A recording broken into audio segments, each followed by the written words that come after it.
Welcome back to Deep Thoughts, ladies and gentlemen. It has been about, about a week and a half since I made a new episode out here on the patio.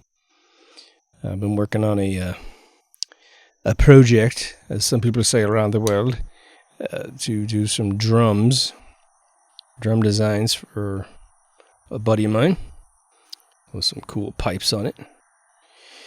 Maybe I'll play that at the very, very end. If you're part of the Facebook community, then you've already seen it.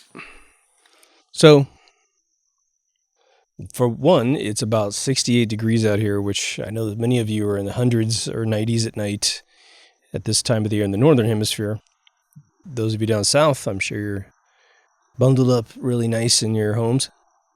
Of course, we're freezing to death when you're getting a tan.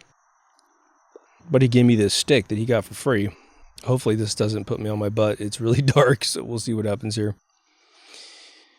So today, I wanted to talk about, I'm not exactly sure what I'm going to call this, so I'm not going to try to quote anything unless it comes to me. I'm watching a Red Dwarf episode. This is how I like to organically come up with these episodes sometimes. And there was an episode about coincidences. And Crichton talks about a dude named Cloyster who writes this book about coincidences. They actually have a copy of it right there inside the episode. In fact, I should find out this guy's first name. Arthur Cloyster, yeah. I haven't read the entire book. I just listened to some excerpts from YouTube because I got to get episodes done. There's a very common, this isn't all about just this guy because we're going to get into some other things because it started to put together just from the dialogue that Crichton said to, I think, Rimmer. Or maybe it was the cat, I can't remember. But he was talking about the fact that during traumatic experiences, there's a weird ability to control the universe. I think that's sort of what it was. And I was listening, I was thinking, oh my gosh, that is profound and very interesting and very logical. Especially to the Deep Thoughts radio audience. Imagine this. We have talked about in several episodes that the more you adopt your body, that you gain the paradigm and the constraints of what we define currently, the day that you're having this thought, of reality.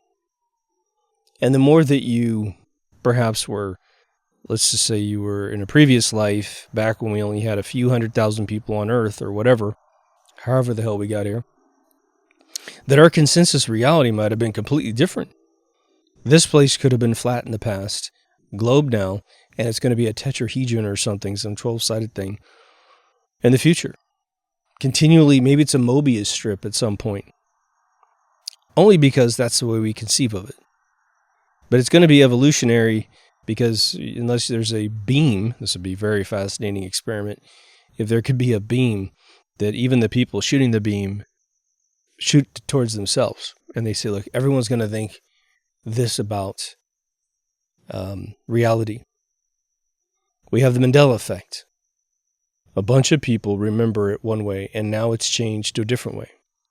Well, what does that really mean? If that was a machine, a CERN Hadron Collider contributing to that situation, which I don't know that makes any mechanical sense. I don't know what spinning particles would be capable of doing. Maybe it emits a beam. I mean, it's supposed to be two protons slamming into each other. But let's think about what the trauma experience really means, because we also have PTSD. What is PTSD? It's a traumatic experience where you leave your body, basically. You either lose it because you're suffering a physical impact of some sort, which could be a concussive wave, could be blunt force. That's the physical manifestation of PTSD. Could be hellish sound waves, which are also concussive. But it could also be just the simple mechanical, electrical overload in your brain due to someone being very brutal to you mentally, yelling and screaming at you.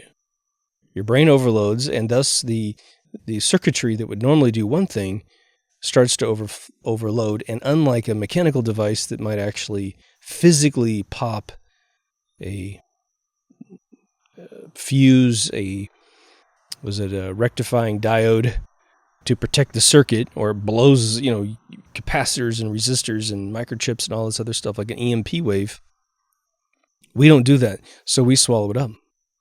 But perhaps as a mechanism to survive, we simply exit our body mentally. The soul that's attached to our pineal gland through our brainstem. It simply goes, whoa, whoa, whoa, I'm getting out of here, man. You've seen people in bath salts, right? I don't know if you guys have seen those videos. You've got an absolute zombie, feral human body with no soul. And they're making the most hideous noise you've ever heard in your life. People who go on DMT trips, I've seen videos. And they go into the same type of feral, groaning, moaning, weird thing that the bath salt people go through. Don't do bath salts, okay? I haven't done DMT, can't recommend, but a lot of people have done that. Just do it with professionals if you do.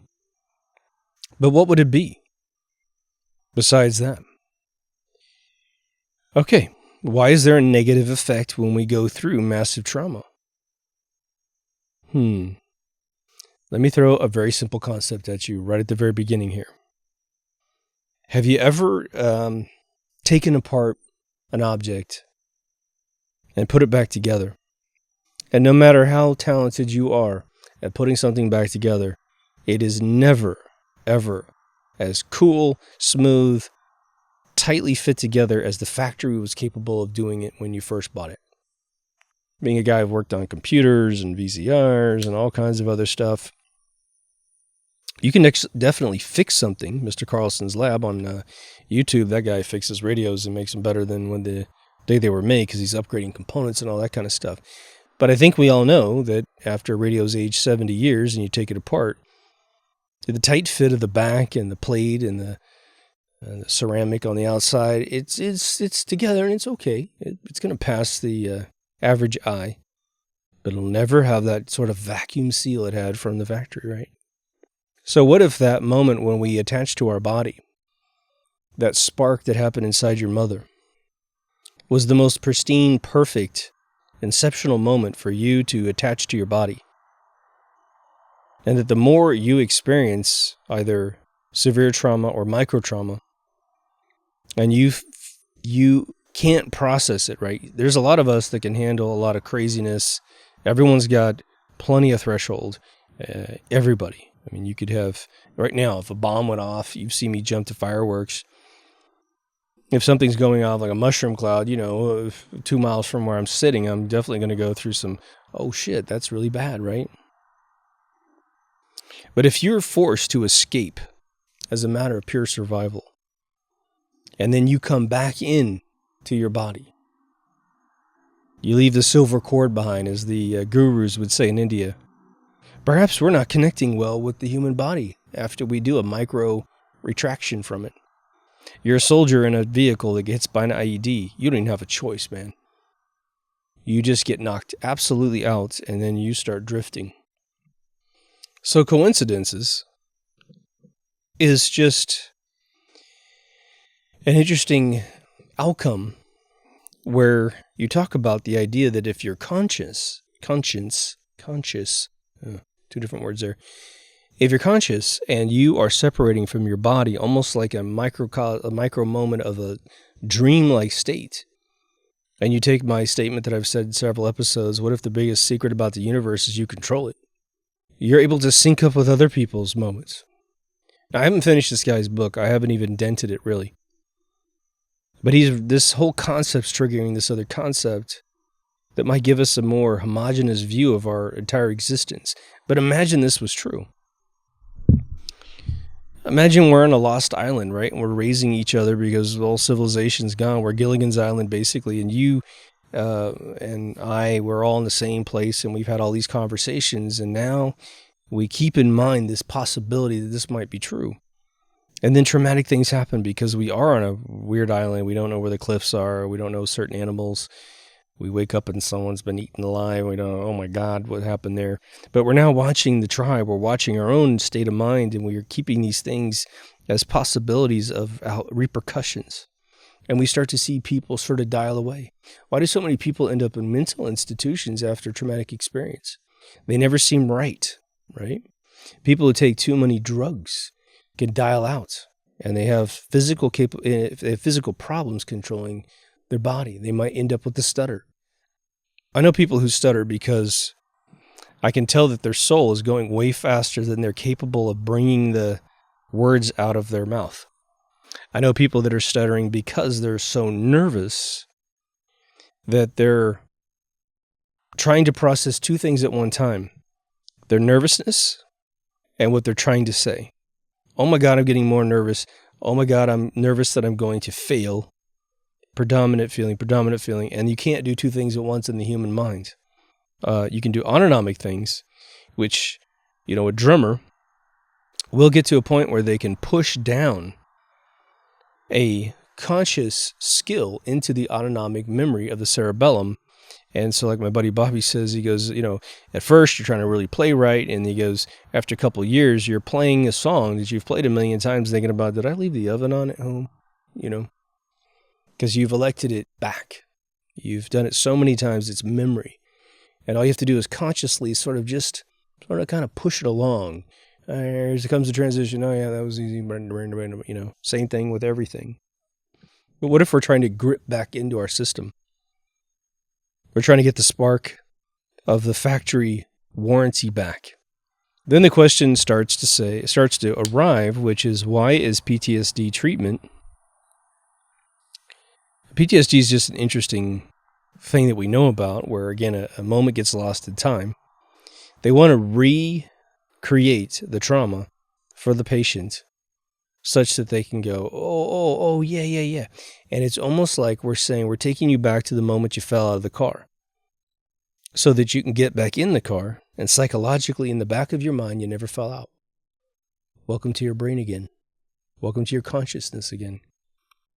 Now, if any of this is true, we all know that trauma is a bad thing, but I think most of us poo-poo how often we get exposed to truly life-changing traumatic events.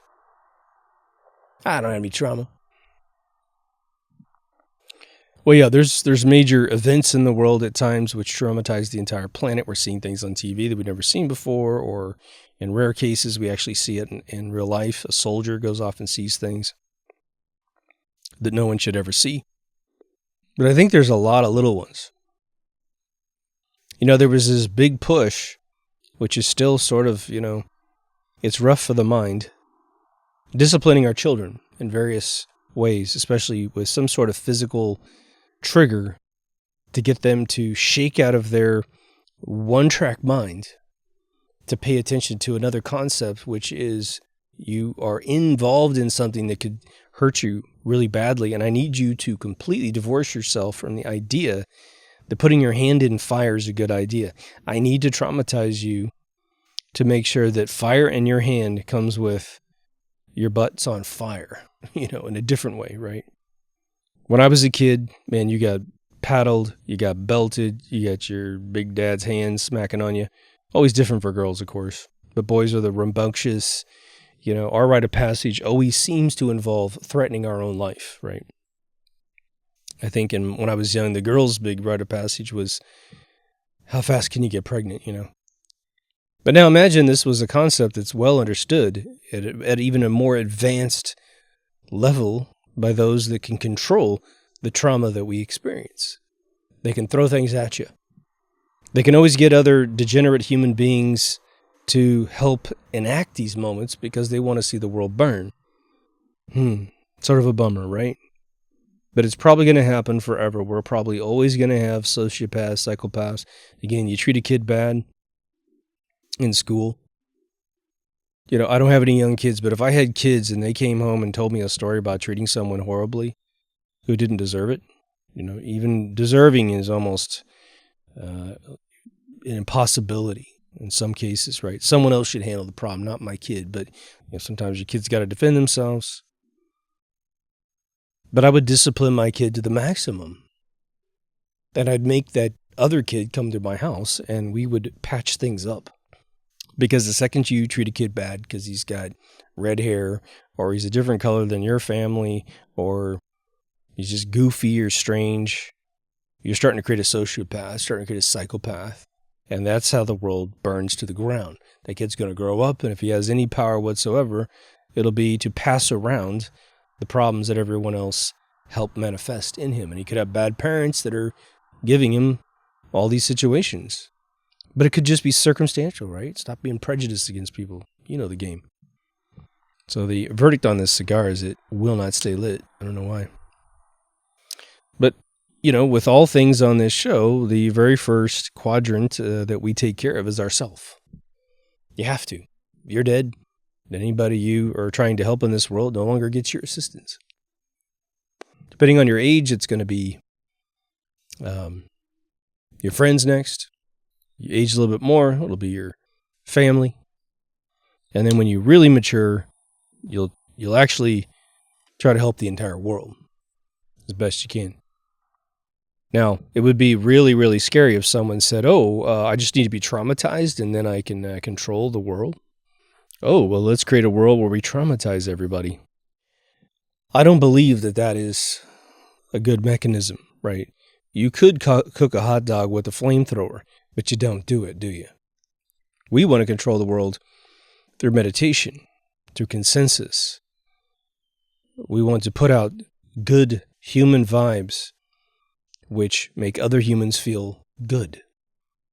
Again, when have you ever been in a situation where you were feeling very, very stressed out and some cool cat, your grandma, your grandfather, your mom, your dad, some friend comes up and starts just sitting with you and going, let's talk it out, man. What's going on?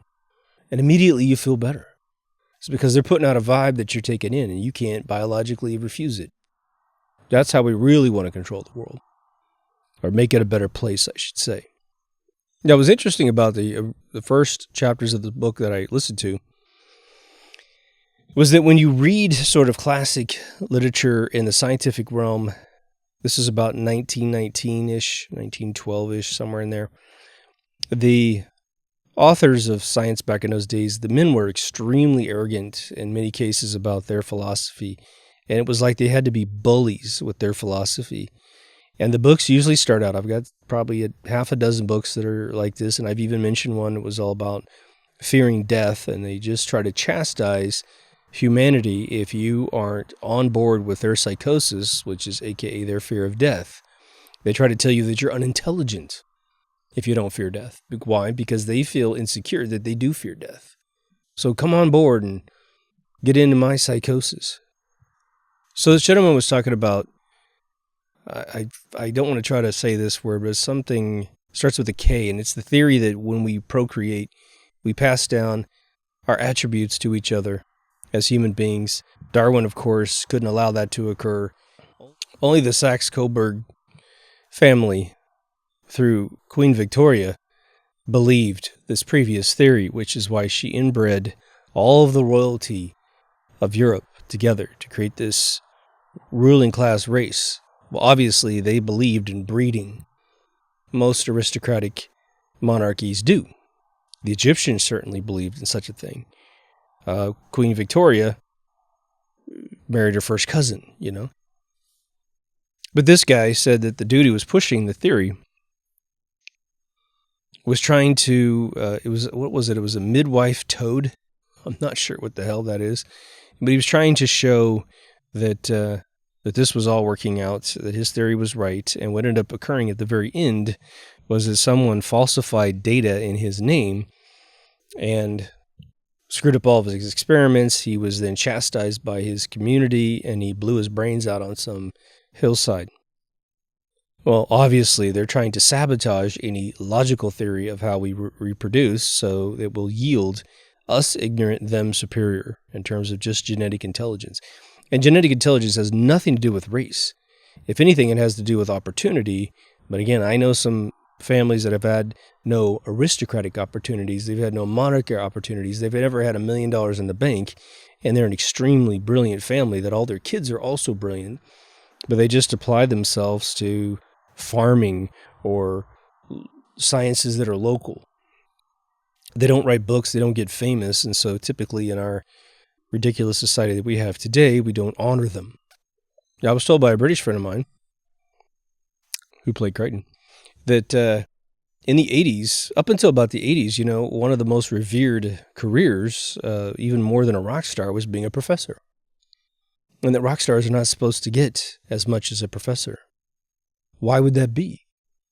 Because over time, the professors have been the ones that have built the cities, they built the medicine, they built everything that helps a society suffer less. And a musician, although great and entertaining, can't address all of these fundamental sciences that build a society and fortify them and protect them. Okay. So there was this movement over the last 3.5 years where it said that there are no such things as coincidences. Now, there are strong arguments for the tense in which that was being asserted to us through posts online. The idea was that there were a tremendous amount of these things, and that in that particular regard, that is probably something that is actually being orchestrated, perpetrated as a coincidence, such that you would devalue the significance of the event and no longer grab on a thread in the sweater. And what's that do? That cuts you off from knowing how the world works. What is science about in many regards in the modern 21st century? It's all about misleading you and misdirecting you, as my Stupid Science episode will suggest, as it is now fully encoded and going up tonight to the Patreons. I'm having to pinch this stick because it's got a hole all the way down the center. So if you see me pinching this stick, that is why. You're like, dude, he's like punching the stick. Got to compress the hole so I get some pressure to pull the cherry back to my mouth. And use a can of butane on this thing. So why mention this other sort of information off to the side? A big part of it has to do with if you are at all capable through any methodology of controlling the universe, then what is the second aspect of that, and really the foundational aspect to what that would actually mean for yourself personally, anyone you're helping, and perhaps the universe, if your force gets as strong as perhaps Yoda. Well, there's a little Twilight Zone out there. It was Billy Mooney.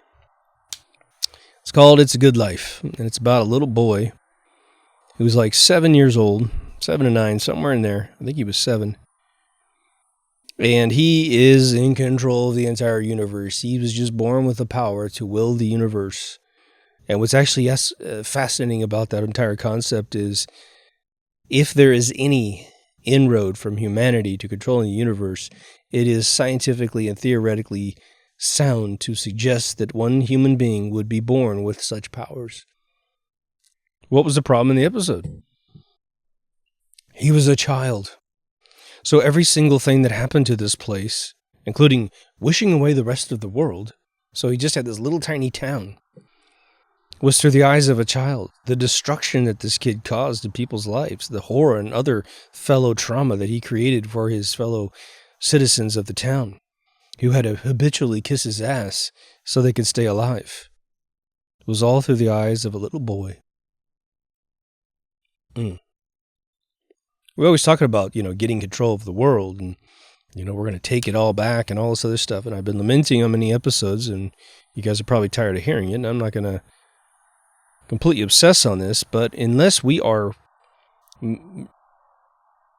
mature enough to take control of the world and its issues, then we're not ready. The whole thing is ancestral. Trauma is a matter of perception. Trauma is a matter of pre-existing events that you have dealt with in the past.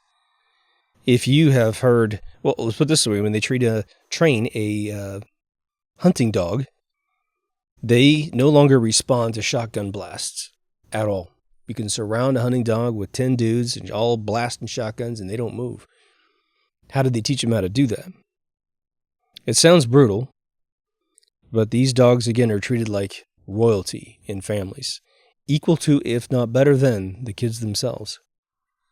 What they do is they get them real hungry. Actually, they don't try to make them hungry. They just give them food. Really delicious food. And they go down to eat the food, and they take a shotgun and go, bam!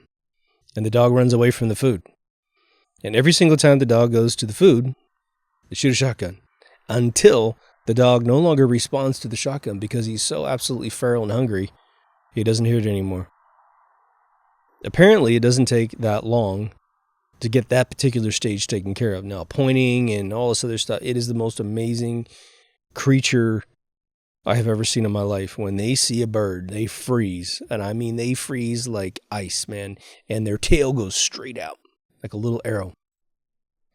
And when the tail goes out, that means they've seen it when they freeze. And so you look the vector up their back, and there, you can't even see them. Everybody moves into place. The dog is holding. Everyone's being real quiet because they won't scare away the birds. And then they go, bam, go. And sometimes you get one, you get 3 dogs, you can have more than that probably. I think I've only hunted with 2. But they go diving in, scare the birds out, and bam, bam, bam, bam. We take the birds home and we eat them so they don't get all freaked out. Well, what if we were those dogs for most of the traumatic events that are sort of in vogue today? Why is a police officer better with a gun than a pedestrian in most cases? Now, obviously, soldiers are even higher than police officers in some cases if they're fresh out of war. They're at the convenience store. Someone's trying to rob the place. The guns are going off, and these dudes are like, yeah, whatever. Who's doing that? Who's shooting the gun? Okay, I'm going to pull out mine. I'm not shaking. And then, boom, they take out the perpetrator. So it's our perception of the world, what we think it should be, how empathetic we are to everything that's around us that sets the foundation of whether or not we should ever have access to this capability whatsoever. And then one has to train oneself to see how to engage reality to then perhaps control it. And that's the good story. It's actually a damn good stick, but it just has a hole all the way down the center. All right. But now here's what this episode is going to be focusing on. If trauma, we know trauma can program the subconscious. It is literally the mechanism to compartmentalize the mind. The more you buy into trauma and become susceptible to trauma, the more they can program you. Meaning the more that you hide away from things that freak you out, the more you're susceptible. Well, imagine they can just literally put together a chain of events, and they know that when you experience this particular chain of events, they've got you in a certain place mentally. I'm sure there's a foundational situation where they just want the compartments to exist in your mind. And then again, if I'm going to give you a fictitious thing, but it makes mechanical sense when we talk about this technology. Time for a real stick. Okay, had to throw that one away. Imagine a traumatic event happens somewhere in the world. You're never going to be there because it's a big planet. It's something akin to the event that happened in 2001. All right. Except there's going to be one big distinction. And we don't know that this hasn't already occurred. Feel free to go down a rabbit hole and tell me if this has occurred. The event occurs, and visually and auditorily speaking, 2 things are occurring. This is fictitious, okay? But this is to drive the point home. They expressly use the color blue in the event. It's a blue thing, it's a blue building, it's something blue. The guy that did it, maybe his last name's Blue, or whatever. It's a blue faction in the world. They keep saying the word blue, blue, blue, blue, blue all day long for days and days and days, and there's something, again, blue on the screen. Maybe they don't even say anything. You're just seeing this color while processing this trauma. So they've created a compartment, and the doorknob to the compartment is the color blue. And then second event occurs. It's a different color. It's a number. It's some crazy person's name. We all know that there was a name attached to the 2001 thing. You even mentioned his name. He became the boogeyman for all of us that were asleep at the time. All right. Now, guess what? I'll give you a real-world example. Just occurred to me. A real-world example. In 1995, in Oklahoma City, a yellow Ryder truck was involved in an explosion. The Ryder Truck Company was known for these yellow trucks. It was their trademark. So was DHL, but Ryder was just always the yellow. And I don't know if they've switched back to it. I can't remember. But they switched all their trucks white because they knew that color was associated with this situation. People, I have to say, man, I remember I'm all the way in California. I'm in the Bay Area, but every time I saw one of those trucks, I was like, get away from that, dude. Who knows who else might be doing a copycat crime, maybe associated with some deeper organization that made that occur. Again, I was asleep, so forgive me. But even with a deeper organization, repeats. That makes sense to me. So we could be, and I'm sure we are, sitting in the bed of traumatic events that are orchestrated. And they're being associated with various triggers. Now, if there's any connection for real, and takes a little bit of existential soul belief, okay? But if the soul does truly exit the body a little bit and therefore has a problem reattaching in its full factory settings, not meaning your memory's been wiped or anything, but just truly you are attached to your body. I can tell you that in my life, okay, I've definitely experienced, I guess, events that may have been categorized as traumatic, but just getting my butt whipped a couple times, or maybe 6 or 7 times. I rationalized it because when I grew up, even just 2 years later, I looked back on why I was getting my butt kicked, and I totally agreed with the punishment. So it just lost its traumatic quality. And I was always kind of charging forward in life as a kid, man. I was like, again, like, my friends would come to my house and say, what are we doing today? I'd say, we're going to steal a bunch of stuff. Okay, great. So I didn't feel like I was out of control in my life. Even though I felt my life was a little chaotic and I wouldn't have moved to 7 different schools, would have gone to 3.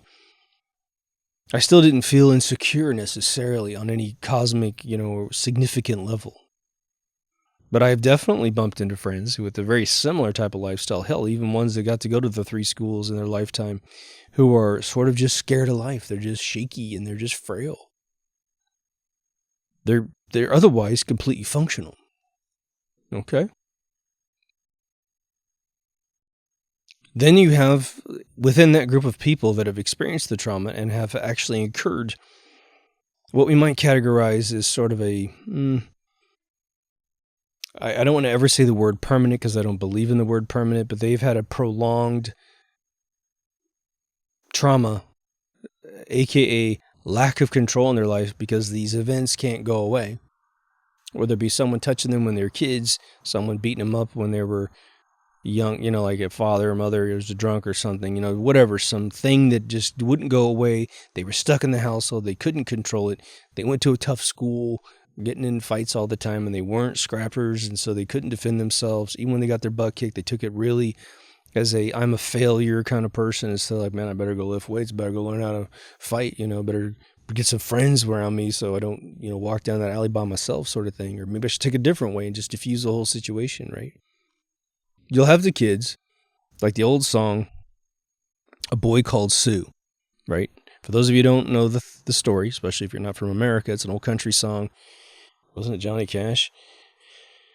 And it was just a song about a guy that left his son right when he was young, left him with his mother, but he made sure his name was Sue. And eventually the son finds a father and says, you son of a bitch, you name me Sue. What kind of asshole does that? And he goes, because I know I wasn't going to be there for you, so I needed to name you something so you'd be ridiculed. Why? Because I needed you to get beat up as a kid. Because I knew you needed to be strong because I wasn't going to be there. I think that's the overall synopsis of the song. So the kids that do pick themselves up, and they simply use the challenge to grow, to mature. And there are others that fall more so, I think, today, fall victim to it. Why? We're in a victim society at this point. There's all these invisible prizes that you're going to acquire by constantly telling people all your problems. Instead of the water cooler conversations that are benign, it's always some super acidic story. How sick are you today? How many ailments do you have today? Why are you totally broken and you can't fix yourself because something happened to you 20, 30, 40 years ago? I don't know if I've ever put this on point in episodes, and I would love to know the survey of you guys and gals listening here. I didn't know this about myself consciously until probably maybe 3 or 4 years ago. And it wasn't a result of the show, it was a result of talking to people. And it had to do with me seeing frailness in other human beings and kind of going, like real long-term, or I should say long-term, but like long-term effects of events that were a long time ago.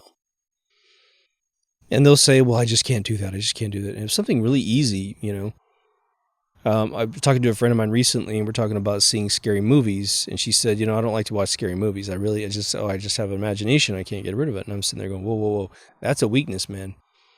That means that as long as someone walks into your house and does a home invasion, you are absolutely useless instantaneously, because it'll be your very first time that you're ever forced to deal with the fact that something scary is happening in the room.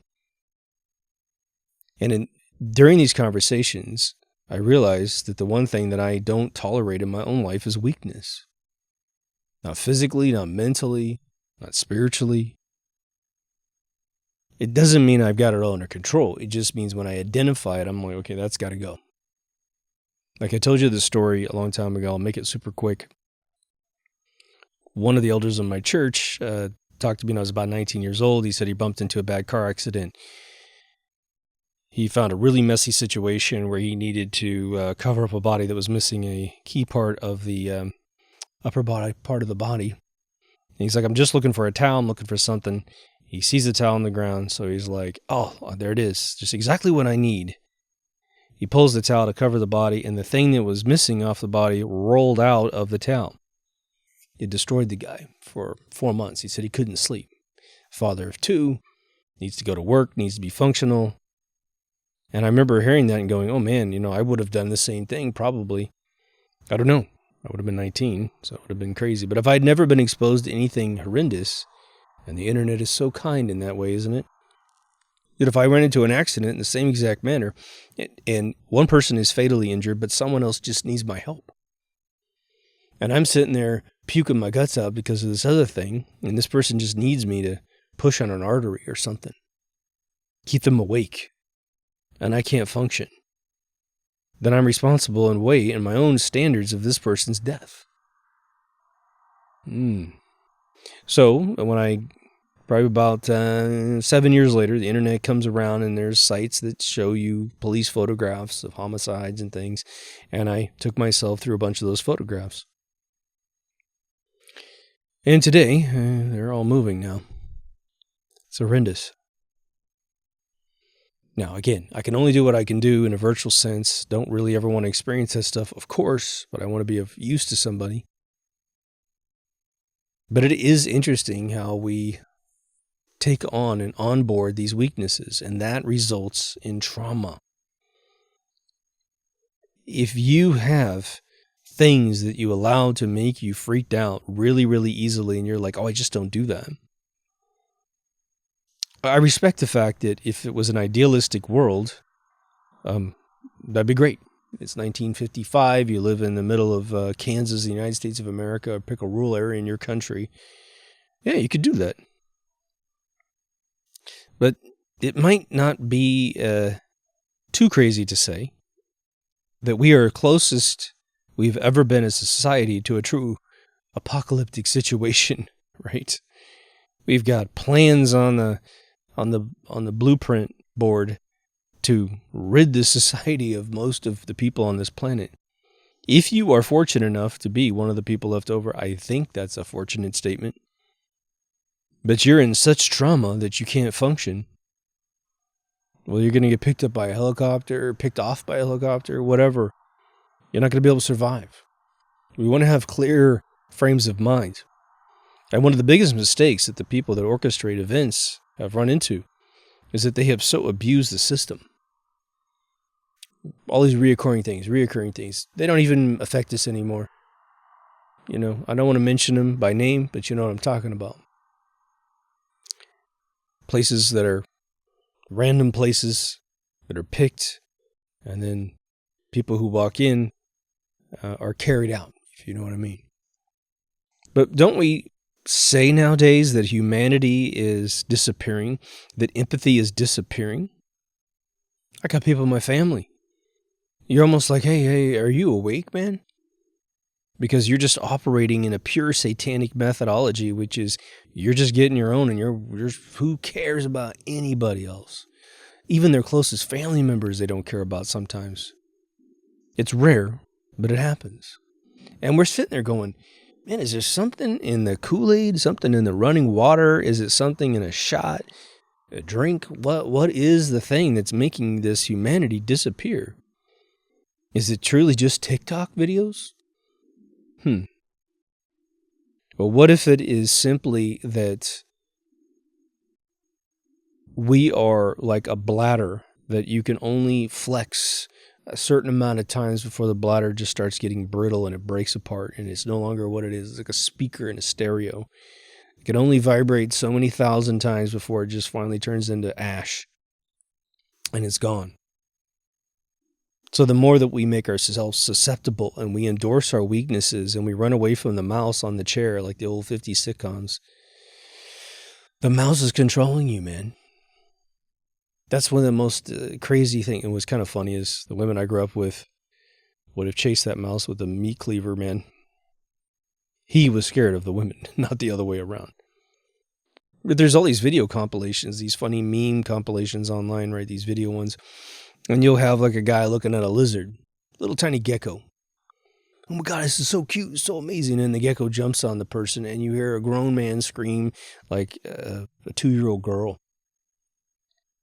And you're like, whoa, really, man? You're really freaked out about I mean, yeah, I understand you're in Australia and you got those freaking spiders. Was it the wolf spider that's like the size of your hand? Yeah, you just have to learn, do they bite? And if they do bite, what happens? And if that's the case, you shouldn't be messing around with the thing in the first place. You should be pounding it into like spider pate if you can. I mean, you got to protect yourself. You can't just get all cutesy wootsy with black widows, So at a time when we really need to be sort of toughened up, and I think a lot of us are toughened up by a lot of crazy stuff. I don't know about you, but I never wanted to be exposed to all the crap I've been exposed to since, say, 1995, when that thing happened in Oklahoma, and then another one in New York. I wouldn't have wished that on anybody. But now what happens to reinforce our trauma? To reinforce the memory of it all? They keep ratcheting up and ratcheting up and ratcheting up the event. Don't forget it. Don't forget it. Go to an airport, take all your clothes off, basically. That thing happened 20 years ago, and I'm still worried about this faction that's been utterly destroyed in the world. It's like the toll on the bridge. Oh, why is there a toll on the bridge? Well, we got to pay for it. Oh, that's cool. Well, that's great. We'll have it paid for in 15 years, right? When 15 years comes by, the bridge is paid for. Oh, we decided to keep the toll because we're going to use the money to pay for our summer homes and jet skis. 100 years later, you're still paying ridiculous amounts of money to cross the Golden Gate Bridge, the Bay Bridge, the San Mateo Bridge, the Embarcadero. Your society just takes it, man. Just takes it and takes it and takes it, man. If you think it's just that area of the world, well, ask yourself, has any toll on a bridge ever disappeared? I'm sure it has in better parts of the world, but I don't know any of in the United States, man. They take exotic highways here in California, Southern California, where I live. It's just beautiful, man. Countryside, really wide lanes. There's a toll on it. It's never going to go away. And Google Maps doesn't care, right? It just sends you right on those toll bridges. It doesn't even tell you, you're about to be charged $5. It's got to be a connection, a financial kickback there. Well, we know, we referred we know on record the GPS of a car. And if a GPS of a car goes through your toll, you owe us $1. You owe us 10% or whatever it is, right? Now, going back to the cloister theory, where a traumatic event creates a coincidence. I got to get to the end of the book to really figure out how he orchestrates that mathematically in his mind. You and I are both in the same situation. There's, take any one of the traumatic events we've discussed on the show. Did everyone in Las Vegas, that infamous night, suddenly realize that, oh, your name's this too, my name's this, my cousin's this, my cousin's that, I own a Ford Prefect, or Ford whatever, Ford Prefect, it's an old British car. I drive a Mustang 85 too, It's like, was that all happening because a bunch of people were experiencing this other thing that was horrific? Sort of have my doubts, man. I was just talking to a really good friend of mine tonight. And we're talking about dreams, and this relates in the sense of your soul, because I wasn't sure if this gentleman, I know he doesn't have any organized religion in his system, but he's definitely coming around. He's older now, and his brain got a boost. I swear to God, he's more sharp today than he ever was. And it's just a treat to talk to him. We're getting to conversations we never were allowed to have before.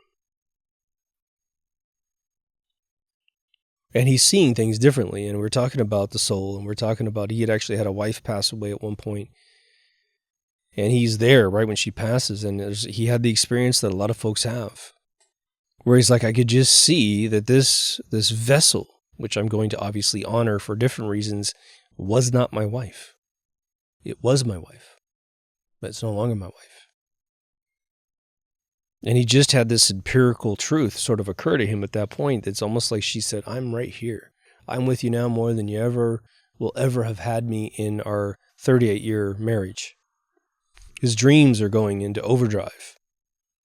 He's having lucidity in his dreams. He's having continuous dreams like we always talk about. And it was funny because he's reporting it to me. He said that he's having dreams now that are so detailed that he actually sees dust on a surface. He's seeing fingerprints on glass. That's pretty cool. In about 3 years, he'll be 80 years old, okay? Isn't that pretty cool? He's probably got lots of years left, to be honest.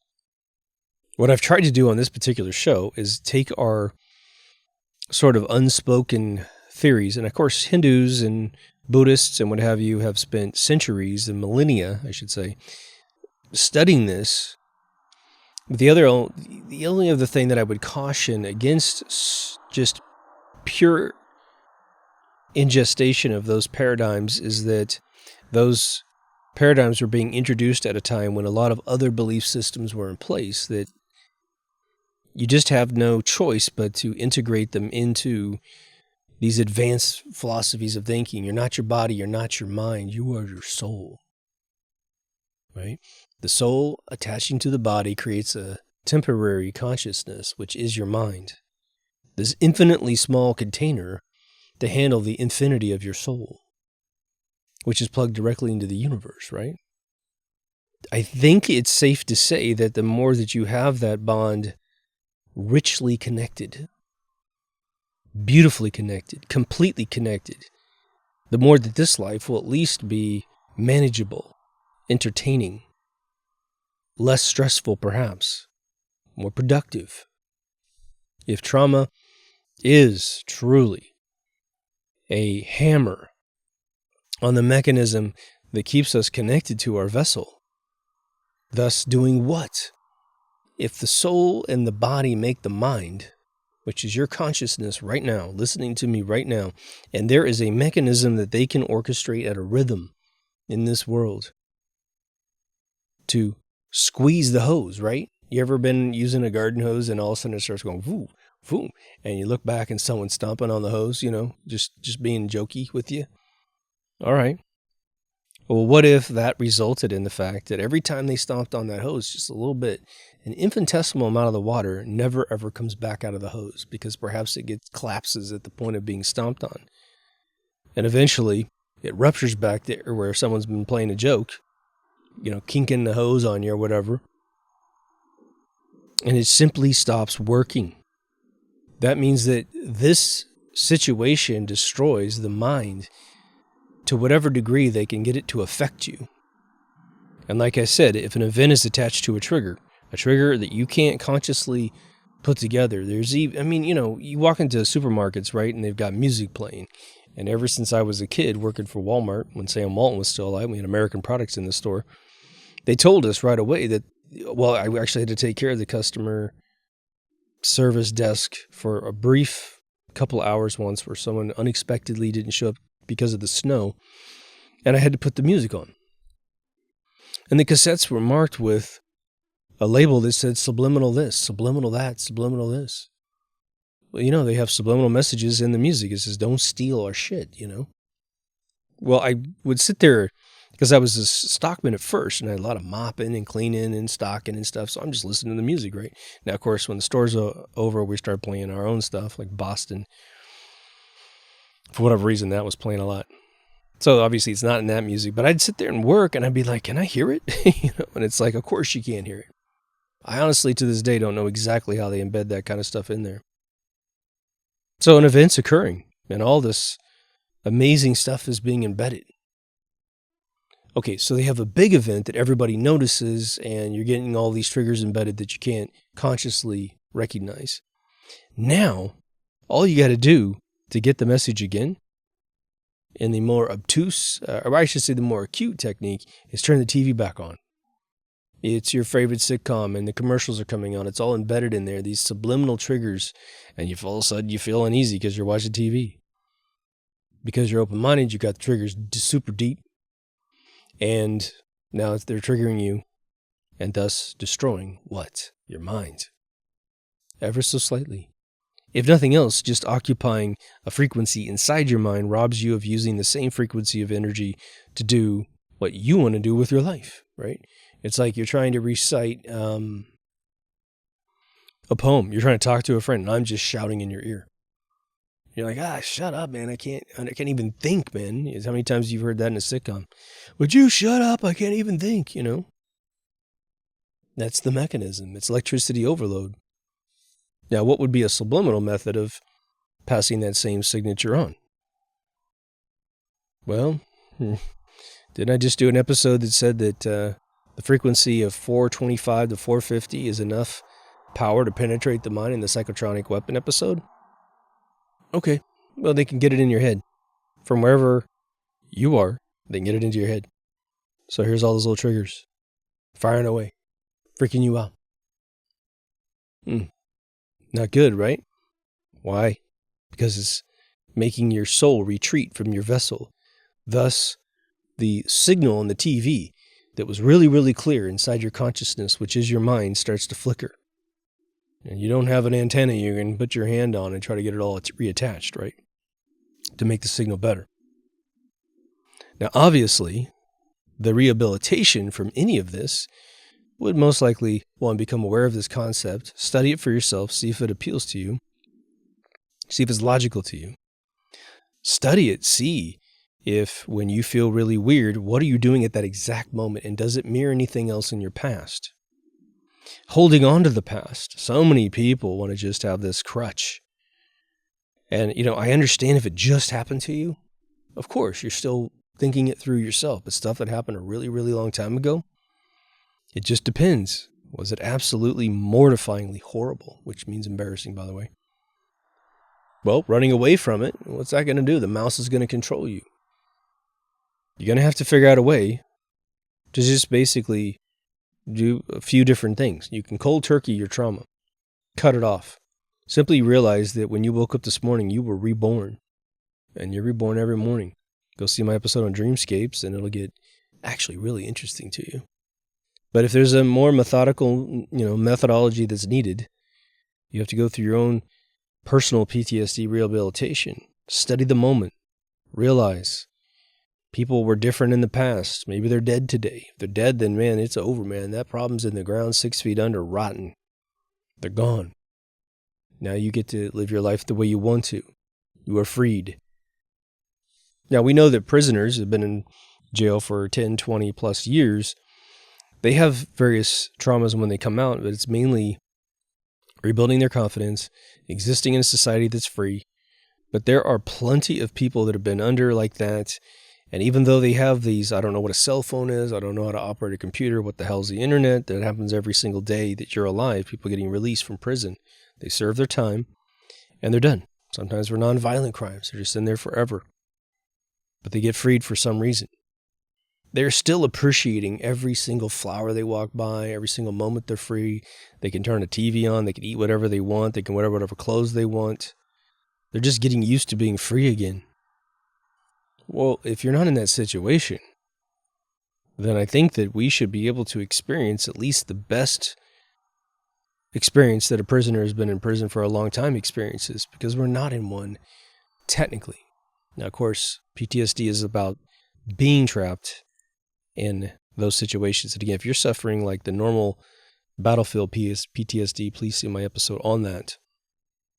Now, going back to the initial statements in this episode about potentially this theory of when you dial out of your body, you can sort of create a glitch in the system, a coincidence. I'm not so concerned about the exact word of coincidence. I'm more interested in the mechanism that might be true. The dialing out of your body allows you to return to your soul being, which is sort of being your own author of reality. You're painting in your own reality. This is why I think dreams are important. The more you dream, and the more that you consciously think about your own dreams, you don't have to share them with anybody. If you do, it's a very fascinating experience. And it may or may not be related to the benefits of dreaming directly. It may just be more you becoming conscious of your dreams so that when you go in, you have a personal experience, you can get more out of it even in this world. What do they always say about the third eye? One, you never want to poison your third eye. Precious metals in your body poison your third eye, especially fluoride. It literally crystallizes in the pineal gland. And that's a bit of a problem, wouldn't it be? The aperture by which you're connected to your vessel is sort of being clogged. The hose isn't being destroyed. The hose has got plaque inside of it, basically. And then your soul is having a problem fully connecting with your vessel. So you become a serf. That's why Hitler used it on the Jews in the concentration camps to get them to be docile to being imprisoned. The beautiful thing is, the less you put that crap in your body, it does just filter out. All right, so you want to keep that part of your brain really, really juiced up. Again, what I understand about the Tibetan monks singing in the tones is that actually is vibrating the pineal gland.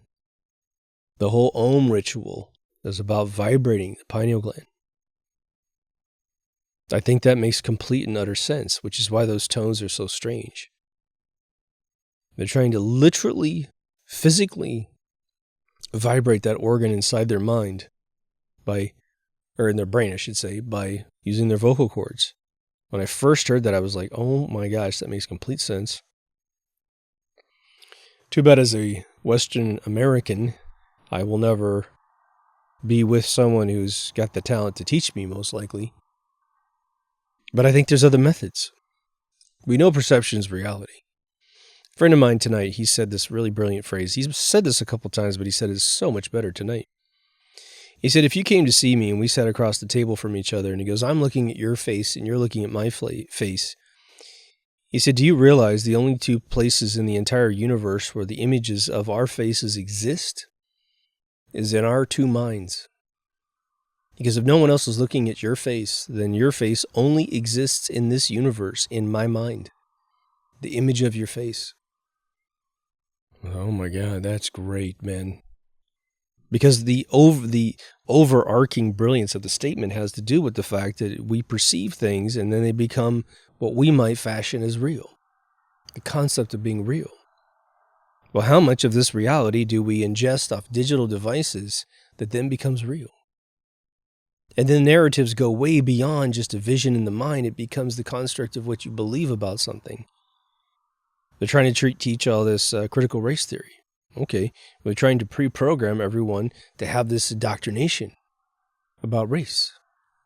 And as many brilliant philosophers have stepped in and said, oh, this is a really bad idea. I understand you have good intentions, but this is a really bad idea. You're teaching one group of people they're inferior and another group of people that they're so superior in a backhanded way that they need to tone it down. Oh, okay. Great idea. And of course, the end product is they want a new generation to start out with the notion that they are the opposite. We can't have a balanced world if we're teaching polarity like that to anybody. Some of you might believe the statement that we're all created equal. Well, that whole philosophy of education absolutely positively contradicts that statement. But I think some of us live sort of is just sort of a jokey physical model. If you were to literally draw a diagram, and there's plenty of diagrams out there when you look at chakra diagrams especially. I run into them all the time when I do research for episodes, especially when I'm looking for photos of things. But they'll have a human body. It's kind of transparent. You maybe sometimes they render the brain inside the head, but they'll have like a vector of energy, like a magnetic pole going through the human body. Now that can be construed as the ethereal winds that constantly make us up, or it could be the way that your soul makes a path through the tubular device that is the human body. Remember, we're all tubes. Everything's tubes. Your mouth to your butt, that's a tube. Your brain's a bunch of tubes. All of your organs are tubes. All right, well, what's flowing through it? Well, in some cases, food and water. Other times, your soul. All right. So if you were to draw the entity of the body as the vessel, the soul's coming through your brain, and this other construct is the amalgamation of the two, right? Dielectric and magnetic makes electromagnetism. Same sort of thing. Two make one. Okay. If you start identifying yourself as a soul and not a body and not a mind, which is what all the gurus keep trying to get you to understand about yourself, believe it or not, even if you don't subscribe to this or you do subscribe to it, but you're not having any immediate delta between the way you woke up yesterday and today, I assure you, the more that you constantly remind yourself of that, it will become like the drummer pushing down, playing the drums into the autonomic system. You will just simply perceive yourself as a soul every day that you wake up. For a while, you'll have to remind yourself throughout the day, oh yeah, that's what I believe, that's what I believe. But eventually, it just becomes what you believe. What this allows you to do is to observe yourself from outside. I think that might be one of the almost evolutionary things of how we possess a vessel. Case in point, when you're older, you calm down. You do. You were impatient as a young person, and you're more patient as you get older. Now, some people could attribute that to your overall lack of energy and whatever to get into an argument. But I think in that particular case, you become a silent cynic, the grumpy old man, that when you do talk, oh my God, flames and knives fly out of your mouth. That's not the case. In most cases, you do find really gentle older people. And it's sometimes confused for weakness and serfdom, but it's not. They've simply become more mature. They simply, through the graduation of their body aging, have become more of a soul. Either involuntary without religion, or voluntarily because they have religion. There's a third, which is that it simply exists, and God does too, and we'll let the rest of it be a Christmas present after we pass away, as a vessel. There's been several movies where, bring John Malkovich, and I can't remember the one with Woody Allen, but where they portray the inside of the brain and a committee of people inside the brain working to make the body work. In that particular case, you essentially have yourself, if you boil it down to an analogy, the chair of which you are commanding this whole game is from inside your head. It's a fun little cartoon to portray inside your mind to give yourself some sort of identity to your id. That is your consciousness, right? What I'm trying to tell you is let's move that seat just outside your head. You're sitting maybe 2 feet off the back of your head. Oh, you're still in control of everything that is you. But you're now viewing yourself in a third-person video game as opposed to a first-person video game.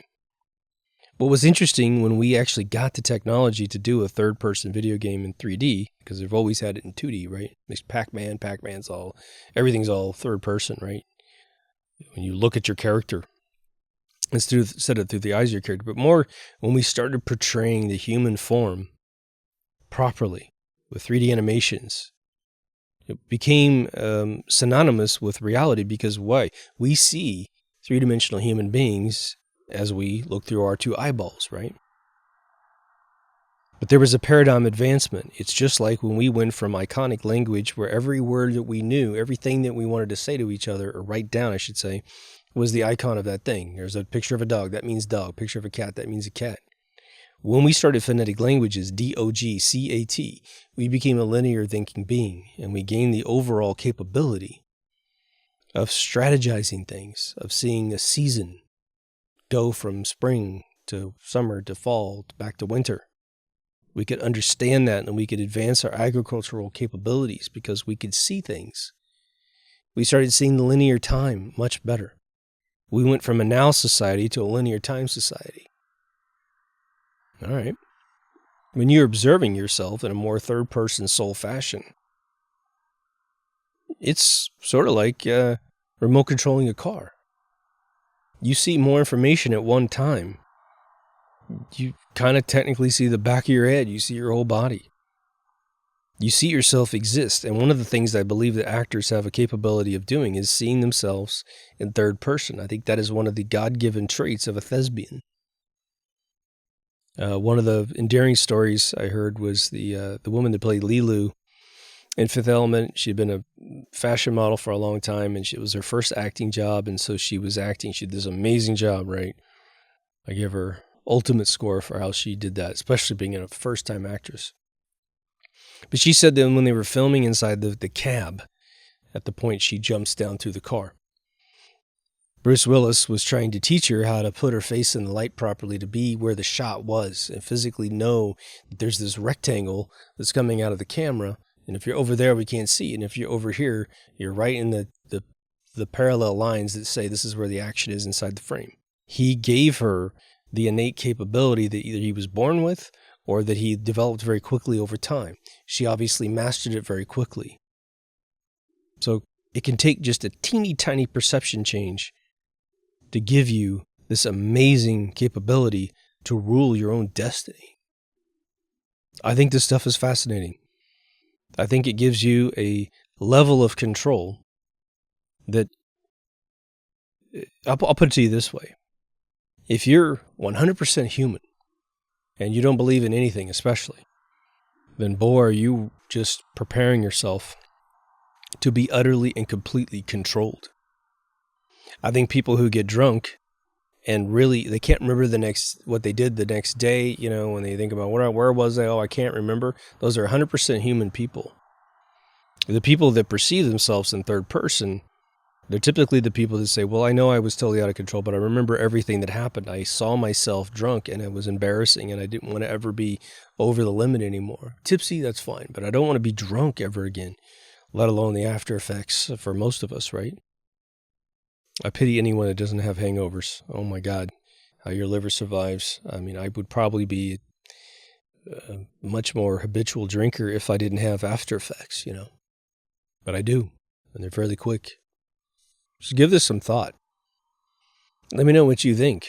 And let me know any life experiences, evolutions of how you perceive yourself as a human that might be applicable here. Because again, one little comment can really be the right words. Maybe I said everything wrong, but how you surmise it in a comment is what other people were just needing to hear. Because I think that we want to get to a state where those that are trying to terrorize us in this planet start looking like children. Can your 2-year-old scare the living crap out of you without even trying? Sure. You just weren't ready. You were concentrating on something, and your kid comes in and goes, Dad, Mom, and you're like, oh my God. Sure, that can happen. But let's let it be those serendipitous moments that'll probably only happen a couple times in your entire lifetime because you'll be desensitized to it after the first few times. We want to get to a state where we cannot be traumatized, no matter what happens. Can we be sad? Sure. Can we be devastated? Sure. Can we be in shock? I think that's slightly different than trauma. Just slightly. So, anyway, let me know what you think in the comments. If you haven't been to deepthoughtsradio.com, please go. It's got everything, audio, video, social media. All new remastered season 1, a store with a new shirt. I will be bringing back one of the old shirts because I just wore my I Like UFO shirt to a party, a 4th of July party here, and I had 3 people ask me what the hell it was, tell me they love the shirt, and then I was able to tell them about the show. I'm going to redesign it a little bit. I'm going to calm it down just a tad. For those of you who come in through Patreon and PayPal, thank you so much. You make everything work. For those of you who don't know what that's all about, you get the episodes early. You get the podcast early now, too. So, plus you get fireside chats that you don't get here, and one is even in color. So anyway, take care of yourself and someone else, and I'll see you in the next Deep Thoughts. Over now.